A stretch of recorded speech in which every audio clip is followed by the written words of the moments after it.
नमस्कार दर्शकों, आप सभी का स्वागत है नवभारत न्यूज 24/7 में और मैं हूं आपके साथ अजयदीप सिंह बलवाल।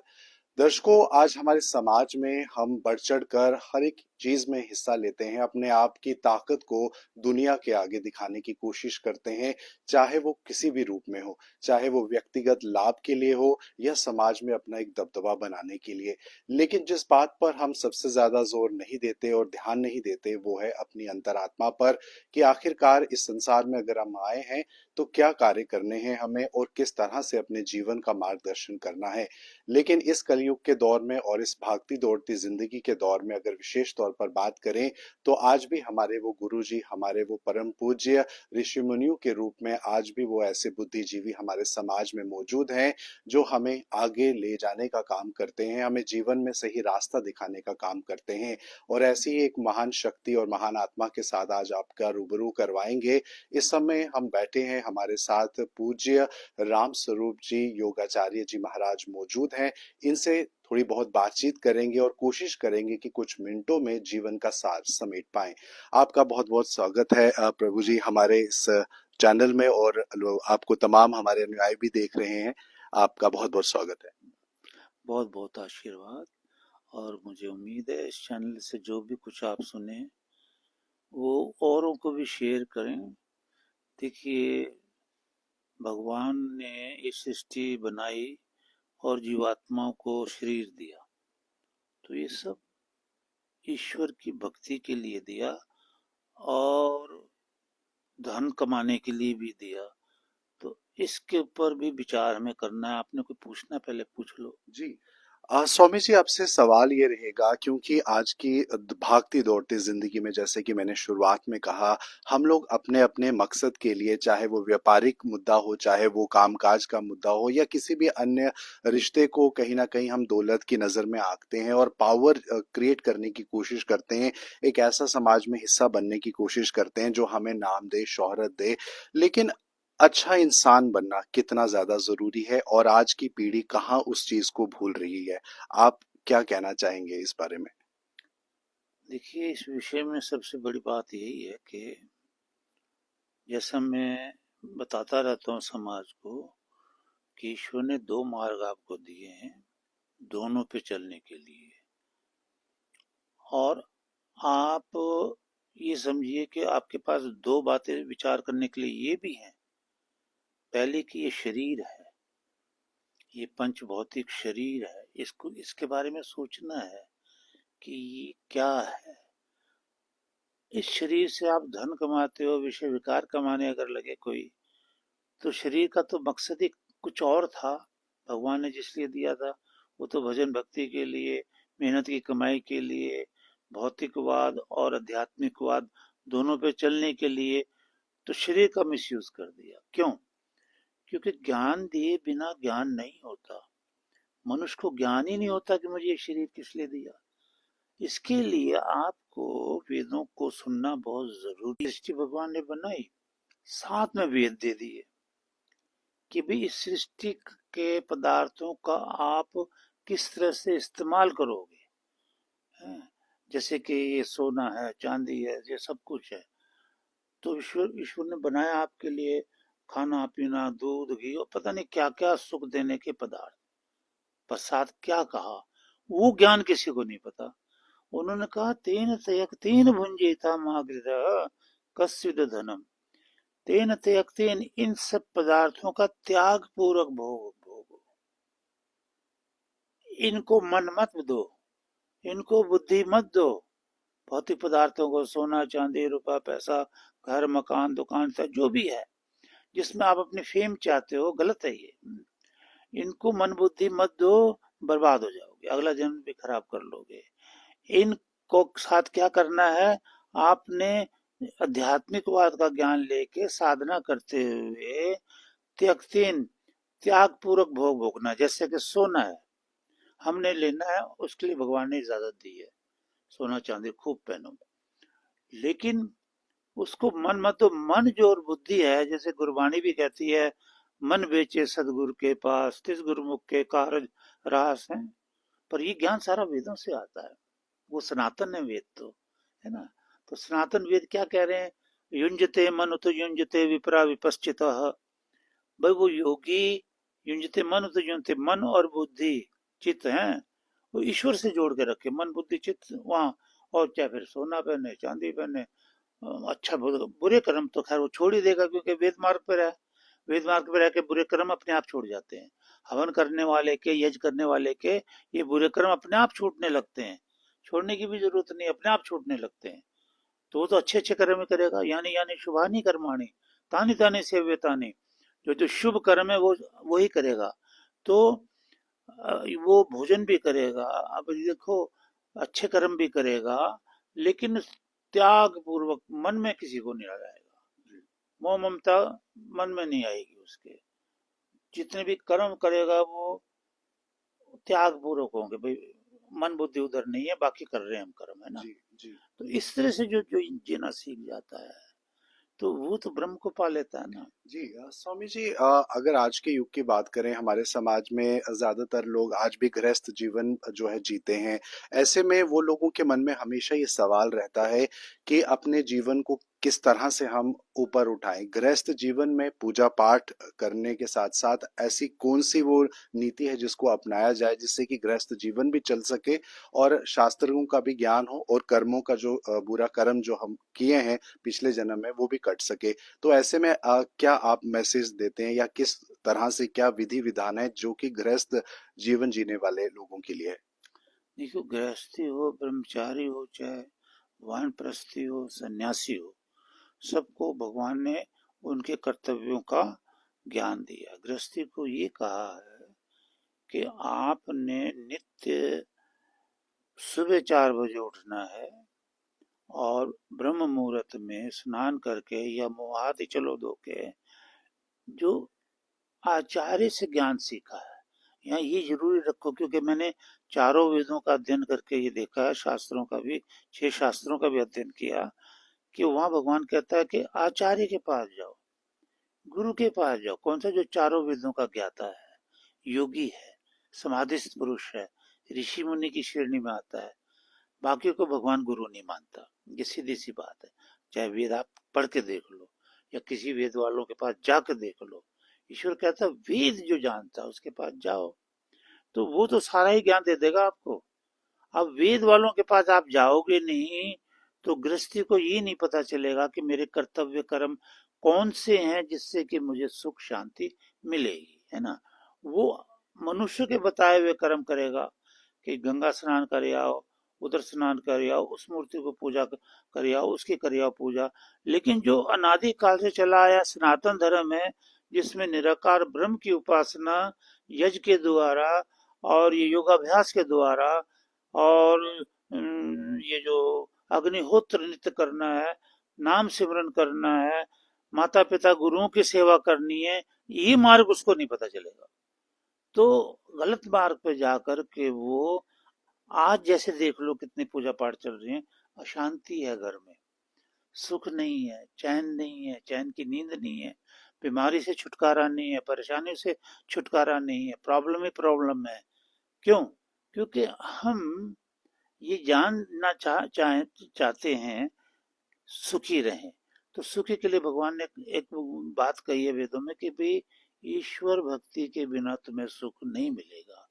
अब तुम जो पूजा कर रहे हो, तुम्हें ये सोचना है ये सनातन वाली पूजा है जो अनादिकाल से चली आ रही है, ये अभी बनाई हुई पूजा है।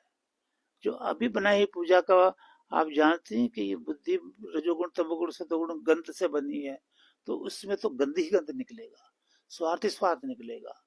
और जो सनातन पूजा वेदों की बनाई हुई है, भगवान को तो स्वार्थ की जरूरत नहीं है, उसे तो किसी चीज की जरूरत नहीं है, है? उसने तो निस्वार्थ होकर के और अपने बेटा बेटी मान करके जनता को ज्ञान दिया कि तुम इस ज्ञान पे चलो वेद के, तुम सदा सुखी रहोगे। यहाँ तक कहा कि तुम्हारी 90 साल में मृत्यु आ रही है, तो मैं तुम्हें मृत्यु से वापस लाकर 100 साल की जिंदगी और दे दूंगा। यहाँ तक प्रॉमिस किया है वेदों में, ऋग्वेद में किया है, अथर्ववेद में किया है, अथर्ववेद में ये मंत्र है। तो इंसान जब वेद सुनता ही नहीं तो उसे तो कुछ भी ज्ञान नहीं है। जी तो जब वेद सुनेगा तो पता चलेगा ईश्वर किसको कहते हैं और ईश्वर की पूजा कैसे की जाती है। जी स्वामी जी, अब जैसे कि आपने बताया है, जाहिर सी बात है वेदों की जानकारी होनी जरूरी है। तो जो लोग, जो श्रद्धालु, जो सनातनी इस चीज की शुरुआत करना चाहते हैं, तो शुरुआती पहलू क्या रहेंगे? क्योंकि ज्यादातर हमारे, अगर हम बात करें इन ग्रंथों की या वेदों की, संस्कृत भाषा में ये लिखे हुए होते हैं, तो ऐसे में आप किस तरह से मार्गदर्शन करेंगे उन लोगों का जो इस ओर बढ़ना चाहते उसमें यही है कि जो भगवान कहता है हमें वही कहना होता है। भगवान कहता है कि शुरुआत करो किसी चारों वेदों के ज्ञाता के पास जा करके उनसे विद्या लो। जैसे अभी ये विद्या जा रही है, पर ये तो तिनके भर भी नहीं है ना, बहुत पड़ी है वेदों में अथाह विद्या। तो अभी और विद्या सुने और कोई इस पे चलने लगे तो सारा भारतवर्ष बदल जाएगा और यही सोने की चिड़िया कहलाने लगेगा और यही विश्व गुरु कहलाने लगेगा।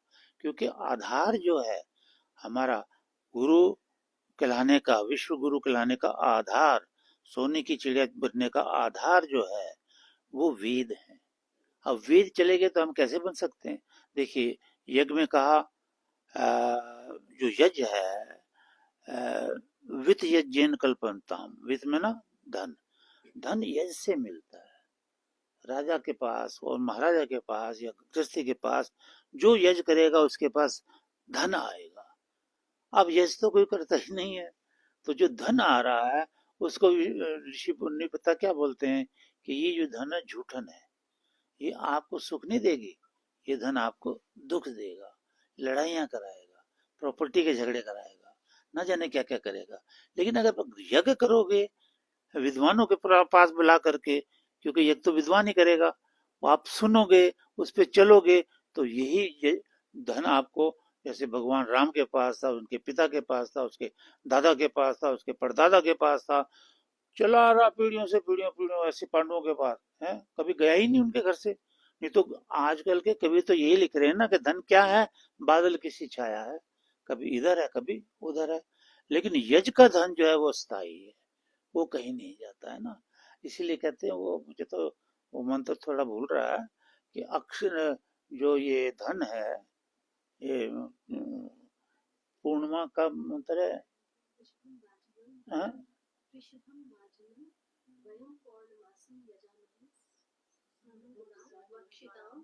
अक्षताम, अक्षताम का मतलब है अविनाशी धन प्राप्त होता है।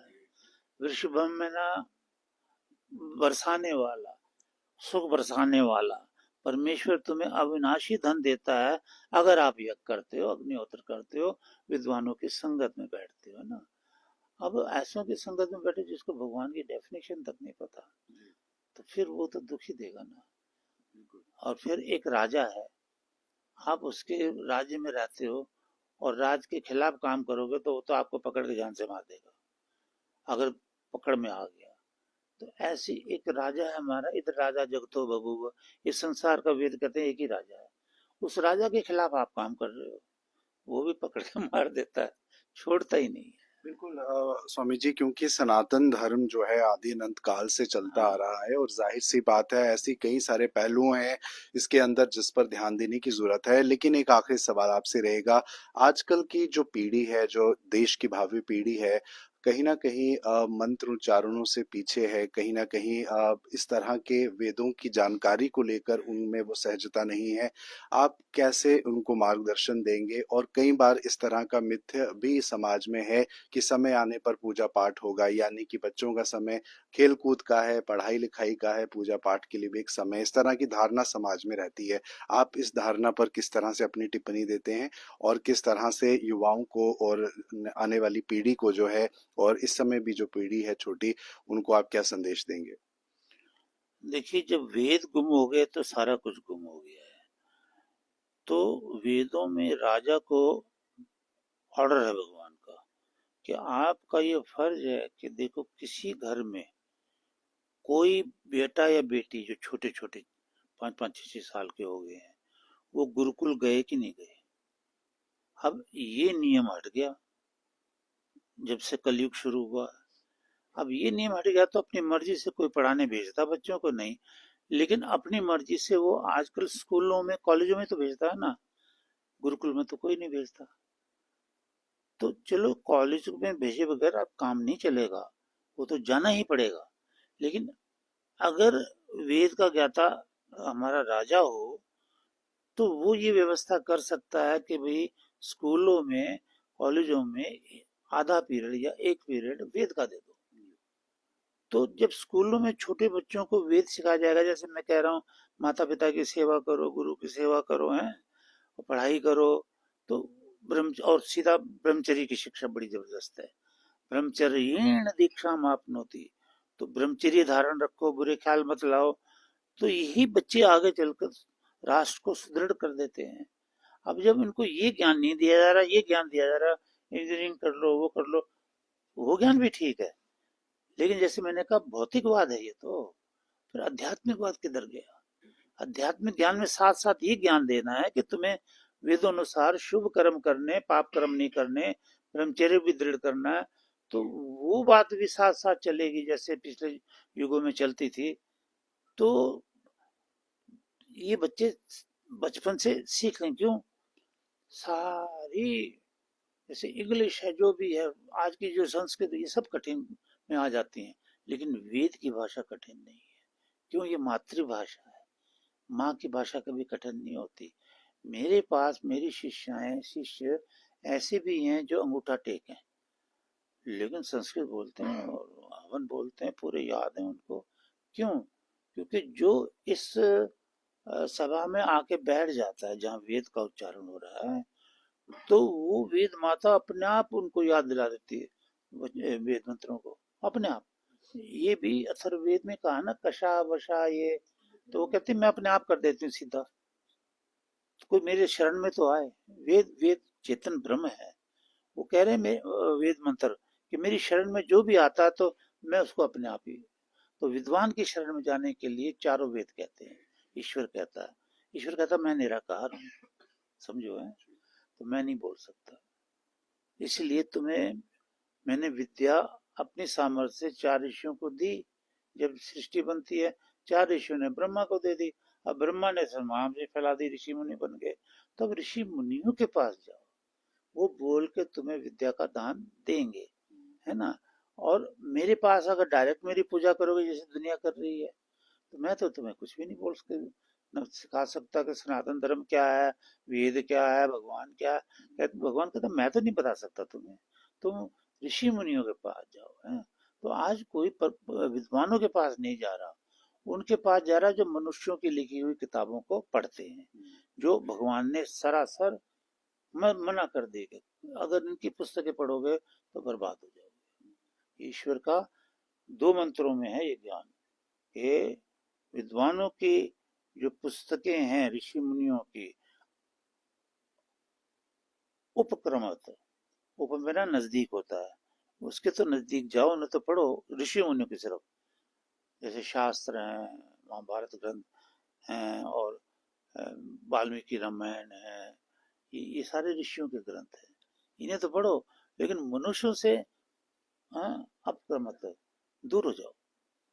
क्यों? क्यों क्यों का मतलब समझते हो ना, वो जो अभी बताया कि क्योंकि मनुष्य की बुद्धि में रजोगुण तमोगुण सतोगुण है, उससे निकलेगा वो भाव, वो गंदा भाव होगा। चाहे वहां राम ही लिखा हो, चाहे वो ब्रह्म ही लिखा हो, पर वो गंदगी से लिपट के आया है और तुम्हें गंद ही फैला देगा। वेद सुनोगे तो वो शुद्ध है बिल्कुल। तो वेद ही सुनना है हमने। 3 युग बीत गए जो सुख से बीत गए, क्योंकि वो वेद के ज्ञाता थे। न निरग्नि, किसी घर में ऐसा नहीं था कि अग्निहोत्र ना होता हो। कोई कन्या लेडी ऐसी नहीं थी जिसके पास सर से लगाकर नीचे तक सोना चांदी सोने से ना भरी हो, लेकिन उसको कोई हाथ नहीं लगा सकता था, क्योंकि वहां ब्रह्मचर्य दृढ़ रहता था सबका। सबको माँ बहन बेटियों की तरह से देखा जाता था। तो अब वेद विद्या न होने से ये विश्व विकार फैल गए, ब्रह्मचर्य खत्म हो गया। और विद्वानों के जो वेद मंत्रों का ज्ञान जो अभी जैसे आप ले रहे हो, ये खत्म हो गया। लेकिन जो सुनते हैं वो बिल्कुल ठीक रहते हैं, वो आचरण में ले आते हैं विद्या को। बिल्कुल, तो ज़ाहिर-सी बात है कि आज के समय में हम सबको एक मार्गदर्शन की ज़रूरत है और वेदों की बात स्वामी जी ने कही, तो जाहिर सी बात है, अगर आप इन वेदों का आचरण करेंगे अपने अंदर, इसको व्यक्तिगत रूप से और प्रतिदिन आप इस चीज को ग्रहण करेंगे, तो आने वाले समय में आपको भी कई ऐसे सवाल हैं जो आपके मन में उठते हैं, लेकिन इन वेदों के ज्ञान होने से उन सवालों पर अंकुश भी लग पाएगा। हम उम्मीद करते हैं कि आपको ये इंटरव्यू पसंद आया हो, और ज्यादा से ज्यादा आप इस इंटरव्यू को शेयर भी कीजिए, ताकि और लोगों तक और सनातनियों तक भी इन बात को पहुंचाया जा सके कि वेदों का ज्ञान होना जरूरी है, नहीं तो यूं ही इस योनि में यूं ही भटकना पड़ेगा। फिलहाल आप मुझे दीजिए इजाजत। नमस्कार।